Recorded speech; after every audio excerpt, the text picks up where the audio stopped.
Hey, welcome to Easy Exposure, the tutorials about photography. A lot of you were asking me questions, which camera shall I buy? Shall I go with entry-level camera or shall I save up a little bit more money and buy at least semi-pro camera? Well, this decision is of course up to you, but to help you to make this decision, I decided to make the video where I will compare different types of camera. And I will actually start with point and shoot cameras, then we will talk about entry-level DSLRs, then we will talk about semi-pro cameras, and for your education we will even talk a little bit about medium format camera. So let's get started.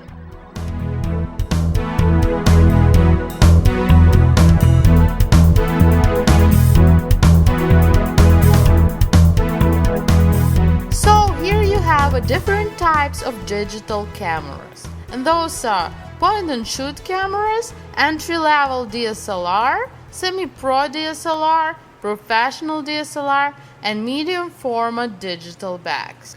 So let's start with point and shoot cameras. I am almost positive that most of you had a camera like that at some point. So what are pros and cons of point and shoot camera? First of all, this type of camera is making all thinking and decisions for you. It can be a positive and negative thing.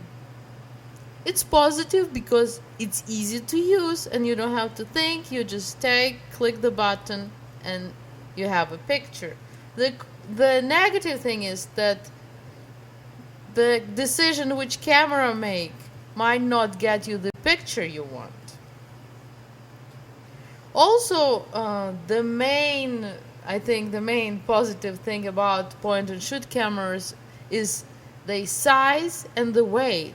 They are really small and compact compared to a DSLR camera, and you can just slip them into your pocket or in your little purse, and you don't have to carry a big bulky thing like DSLR's camera are, especially with the big lenses.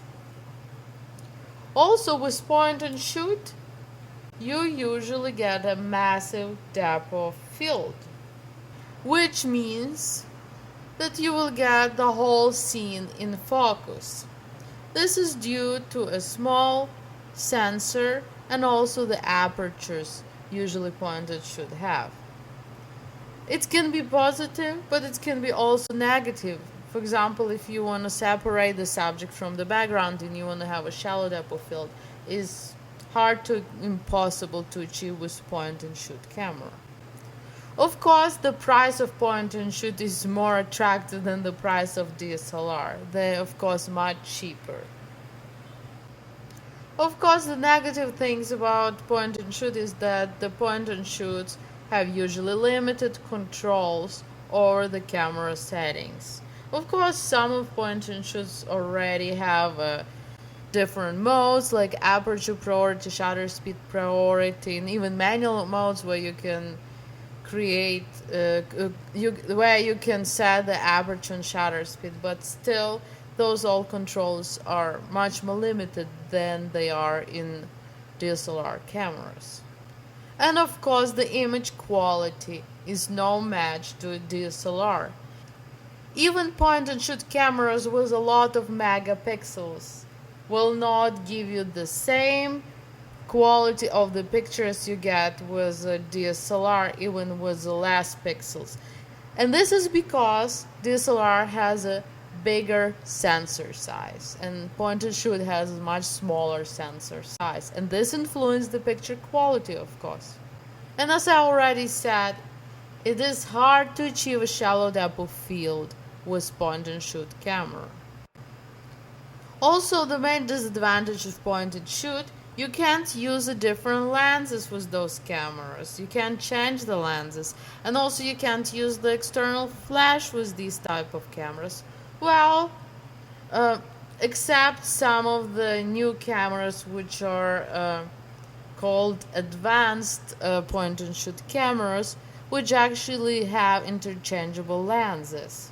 And also they have external flash, like for example Nikon 1 V1, but the price of that camera is almost the price of entry-level DSLR. So I don't know if it's worth to buy that camera instead of DSLR, if you can buy the DSLR for that price already. I think the main reason why would you want a camera like that is when you want a small camera. If the DSLR is big for you and you don't want to carry the big camera like that, then this type of camera, the small point and shoot with interchangeable lenses, could be a good choice. Also, point and shoot are usually not that great for shooting at night, and very often you get a grainy image with a lot of noise. Also, point and shoot cameras have wide angle shots limitation. Usually the focal length of the lens starts with 30-35 millimeters, which means you can't get a wide angle shot. You have to step back to get the scene you want. Also, point and shoot have zoom limitations. I know many point and shoot cameras are advertised with a wide zoom range, but in reality they're talking about digital zoom, not the optical zoom. And the digital zoom means that they're just taking the picture and they crop it, and this way subject appears closer. But in reality, the results you get is the less sharp picture and more noisy and grainy picture. And also the size of the picture itself will be smaller because the picture was cropped in the camera. Also, point and shoot cameras are much slower than a DSLR would be because they have a slower shutter speed, which means in some situations it will be hard to freeze fast moving subject. Well, enough of point and shoots. Let's move to DSLR cameras. And let's talk about entry-level and semi-pro cameras first.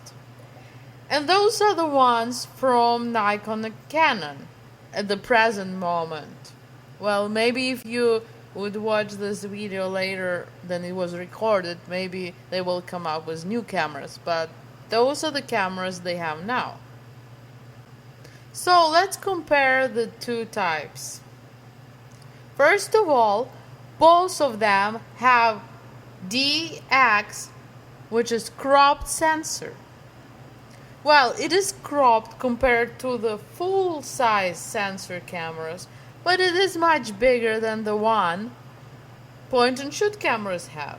And I will talk about different sensor sizes and what they do and how do they influence the image quality in some other videos. But I just want to point out that entry-level and semi-pro have the same cropped size sensor. Of course, entry-level DSLRs are much cheaper. You can get the camera like that under $1,000. And semi-pros are more expensive. Usually price is more than $1,000. And of course they are less durable because they are made out of cheaper materials to make the price cheaper. Usually entry-level DSLR are made out of plastic, and semi-pro cameras made out magnesium alloy, which is more durable material. That's why also they are more durable. And usually entry-level DSLR have 100,000 up to 100,000 shutter action, and semi-pros have 150 plus thousand shutter actions. So what does that mean? Well, it means that manufacturer thinks that camera can shoot this amount of frames without breaking down. That the camera is capable to shooting this amount of frames.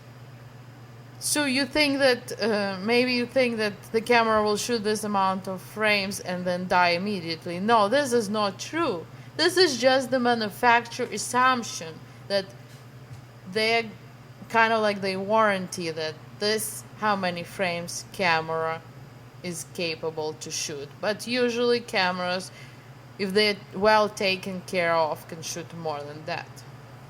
Also, semi-pro cameras are usually weather sealed. Entry-level cameras are not. So it's a good thing that semi-pro cameras are weather synced against dust and moisture.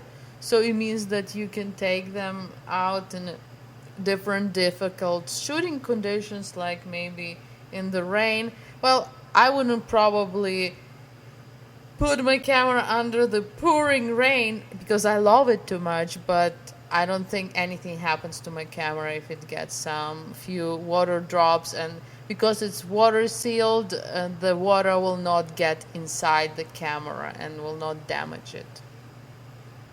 The same stories with the dust. Also, semi-pros cameras have a bigger viewfinder than entry-level DSLR, which means that if you look through the eyepiece in your viewfinder, you will simply see the image larger. Like in this example, between the comparison between Nikon D31,000 and Nikon 7000, as you can see that viewfinder magnification for Nikon D7000 is 0.95 and for 31,000 is 0.80. So when you look through the viewfinder, your image just gonna be a little bit smaller. Of course, the bigger viewfinder is better. You will be able to focus better because the image is larger and you can see better, obviously. Entry-level camera also has less buttons on the body. So it means that to change more things, you will have to go into the menu. And the biggest difference for me is that the entry-level camera has only one dial for both aperture and shutter speed. And if you want to switch between those two, you will have to press the button, and then you will have to use the same dial for both.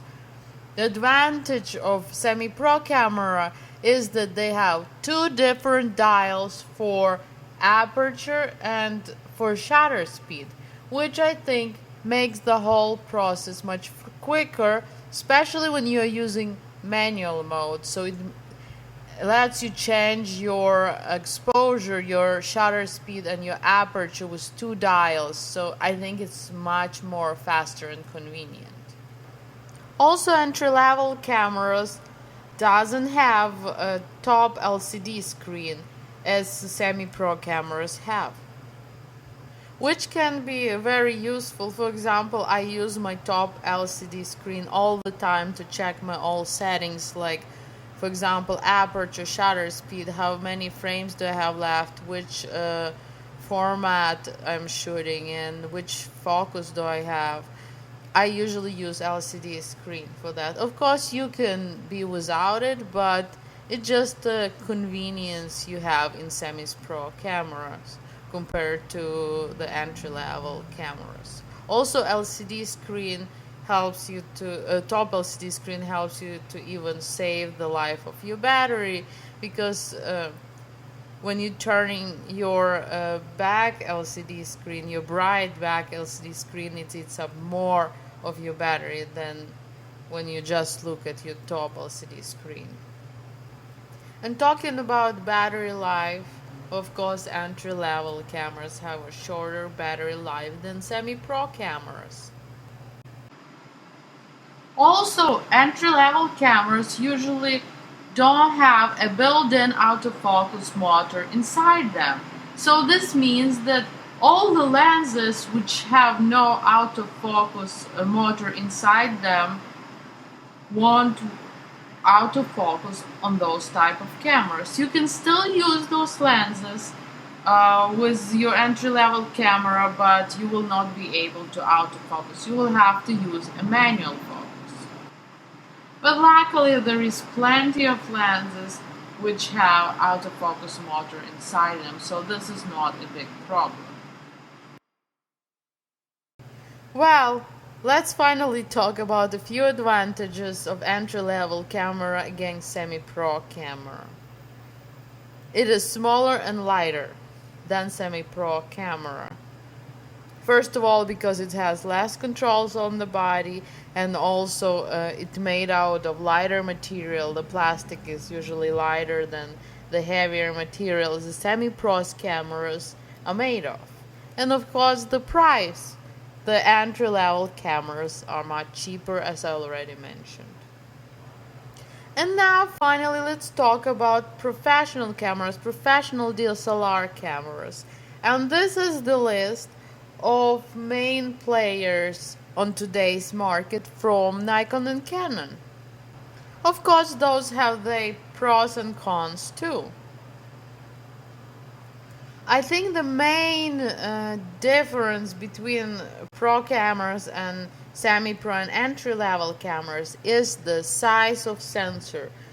Professional cameras have FX sensor, which is full sensor, which is bigger than DX sensor. A bigger sensor means better image quality, and it means lower noise at higher ISO. Pro cameras also have significantly larger viewfinder. In my next video, we will be talking about different type of sensors and how they influence the focal length of the lens. But I will tell you right now that pro cameras with bigger sensor are better for wide angle. And the reason for that is that, for example, focal length, or if you have a lens with focal length, let's say 24 millimeters, on a pro camera 24 millimeters will be 24 millimeters and you will get a wide angle shot. But if you put the same lens which says 24 millimeters on it, on the DX body with a cropped sensor, this lens will turn into, I think, 36 millimeter lens. So if you want to get the same wide angle scene coverage as you get with the pro camera, with your semi-pro entry-level camera which have a crop sensor, you will have to grab a shorter lens. And usually shorter lenses are more expensive. On the other hand, you will get a further reach with a crop sensor than you would get with a full sensor, because for example, the 200 millimeter lens on the crop sensor would have approximately the same view as the 300 millimeter lens on the full sensor. Of course, professional cameras are also more durable. Well, they better be at the price they come. The cons of professional cameras are, first of all, less lenses are available for them. For example, there is 169 lenses which can go with a crop sensor, but only 121 lenses which can go with a full sensor, with professional camera. And this is for Nikon. Those numbers are for Nikon cameras. This is because there are some lenses which made only for cropped sensor, and they can't be used on a full sensor. And those lenses are usually cheaper lenses. So you can't buy those cheaper lenses when you have full sensor camera. Also, the lenses which go with a full sensor usually much bigger compared to those which go only with cropped sensor cameras. And of course, the bigger the sensor, the camera will be bigger too, and it will be heavier as well. Also, most of the pro cameras don't have built-in flash, Well, most of them, but not all of them. For example, new Nikon D800 has the built-in flash. For some reason, Nikon decided to incorporate it in that camera. But usually when you're on that level and you're shooting professionally, most of the time you will be using external flash instead of built-in little flash. And also the ISO performance in those cameras are so good, so you can shoot with higher ISO in darkened conditions, so very often you wouldn't even need the flash. So that's why most of them don't even have this little built-in flash. And of course, the main con, which holds a lot of people from buying a professional camera, is its price. They are much more expensive. And now for general education, let's just quickly talk about medium format cameras. And the main players who produce those cameras are Hasselblads, Mamiya's, and Leicas. And those cameras called medium format because they use also back in the days they used film cameras, and the size of the medium size film was kind of like a size of the medium format camera sensor and nowadays. And most of them also have can use both backs, the digital back and also the back with a film, so you can shoot film and digital with the same camera. And much bigger sensor, of course, means great image quality.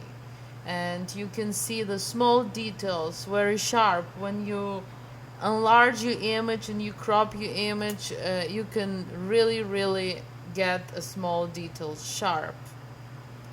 Uh, Also, those cameras have a higher sync speed, but we didn't talk about sync speed yet, so you might not know what it is, and I'm not gonna get into a lot of details, but we will talk about sync speed when we will talk about flashes. Also, I think the main thing about those cameras is it's the matter of prestige. A lot of fashion photographers, expensive high-end fashion photographers have those type of cameras because when they charge a lot of money for the shoot, when they walk in with this nice expensive camera, and the prices for those cameras start probably like 6 7 thousands and up to 40,000 just for a body, not counting the camera bag and lenses and all other accessories. It's the price of a good car. So when you have a camera like this as a photographer, you probably can easily justify why you're charging the price what you charge. But you probably would be able to get the same picture with a cheaper camera, just professional camera, because when you just have a small prints in the magazines, you don't really need the camera with the image quality like this, which can give you a little tiny small details in the little parts of the image. And also, when they print the huge posters, the ones you see when you drive down the freeway, you can print that poster from the regular camera as well. You don't need this super mega large sensor camera because those prints are, believe it or not, just done with 75 ppi resolution, because you don't see the billboard up close. But if you would see the billboard up close, it would be really pixelated, but because we look at it so far, it appears normal to us. And of course, the cons of these cameras is that it's big and heavy, and usually it has like a square shape, and you have to using it. Sometimes it's not very comfortable to hold them, and very often they're used with a tripod. And the file sizes from those cameras are just huge. The file size can be 30-40 megabytes. And of course, they are super expensive. I hope you like this lesson and it helps some of you to make your choices with the camera.